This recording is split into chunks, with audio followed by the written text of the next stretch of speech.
It began like hundreds of emergency calls made every night across the country.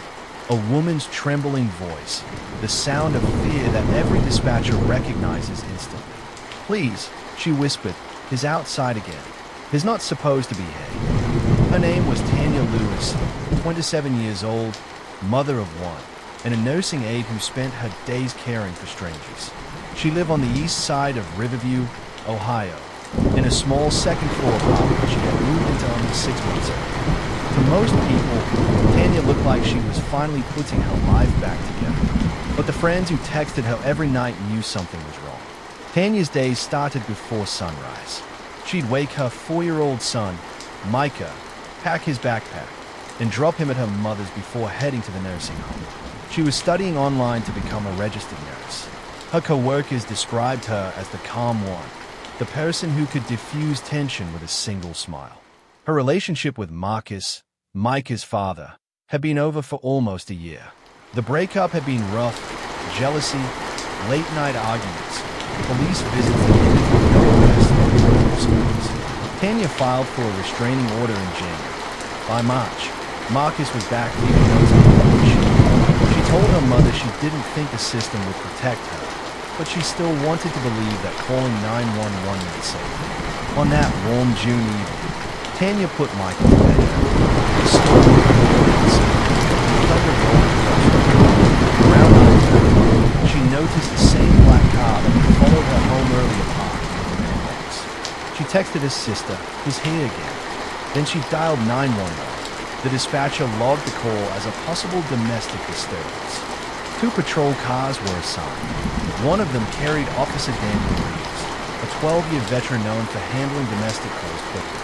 At 9:47 p.m., Reeves radioed in, "Approaching residence, female caller inside, possible suspect nearby." Neighbors later said they heard the knock, firm and fast. Then, silence. Seconds later, a gunshot. When the first backup officer arrived, Tanya was on the floor near the entryway.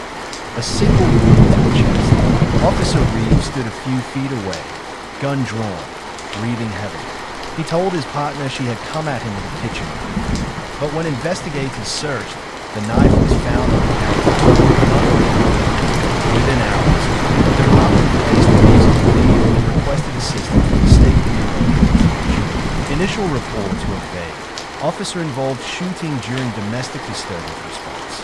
Tanya's family woke to phone calls before dawn.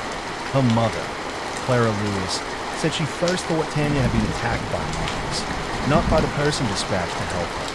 For days, officials said little. Then word spread that Reeves' body camera video had captured the incident. When the footage was finally reviewed, investigators saw that he fired 3 seconds after the door opened. Tanya never advanced toward him. She never raised her hands. She simply opened the door. The news hit Riverview High. Vigils formed outside the police headquarters. Candles lined the steps of some. Local pastors, community advocates, and even off-duty officers joined calls for transparency. They weren't only asking what happened to Tanya. They were asking why calls from frightened women so often. Experts pointed out, honestly, officers responding to domestic violence calls often arrive already on edge, expecting confrontation rather than fear. In those few seconds of tension, perception can become fatal. Public records revealed that Reeves had faced 2 previous complaints for excessive force, both dismissed. He'd once undergone counseling for stress after a violent arrest, but had returned to duty quickly. Colleagues described him as competent, even likable, but high-strung under pressure. The department had no specialized crisis response unit. Every domestic call went to the nearest available patrol. Tanya's family hired an attorney and filed a wrongful death lawsuit. They argued that the city failed to train officers to de-escalate domestic situations involving victims of abuse. Months of hearings followed, each delay reopening old wounds. Prosecutors ultimately declined criminal charges, saying the officer acted under a reasonable deception. The decision devastated civil proceedings. Evidence experts reconstructed the scene, showing bullet trajectory and body camera time. Their analysis suggested that Reeves fired almost instantly before issuing clear commands. The city later settled with the Lewis family for an undisclosed amount, without admitting wrongdoing. Money could not fill the silence in Tanya's apartment. Micah moved in with his aunt, Renee, who now raises him like her own. He still asks about the helpers. Renee tells him that most helpers are good, but that his mom met someone who forgot what helping means. Clara, Tanya's mother, started a small non-profit called Tanya's Voice, offering self-defense classes and advocacy for women in abusive relationships. She says it helps her channel her voice. Each year on June 14th, she hosts a candlelight walk at Riverview Park. People bring photos of their lost daughters, sisters, or friends, reminders that everyone can be in case drew attention to young people. In response to public pressure, the city introduced crisis response training, pairing mental health professionals with officers on domestic calls. Reports of violent outcomes during such responses dropped by nearly 30% within a year. It didn't bring Tanya back, but it meant her name sparked change.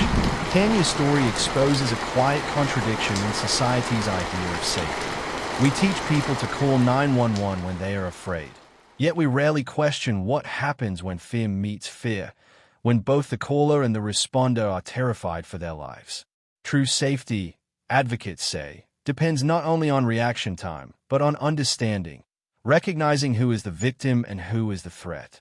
Had that understanding guided Officer Reeves that night, Tanya might still be alive to kiss her son goodnight. Tanya Lewis trusted the system one last time. She believed that by dialing those 3 numbers, she'd chosen life over danger. Instead, her call for help became the reason she never made another. Her name now stands for something larger, a reminder that justice isn't only about courtrooms and verdicts, but about learning, prevention, and empathy. Every victim has a name. Every story deserves justice. This was Tanya's,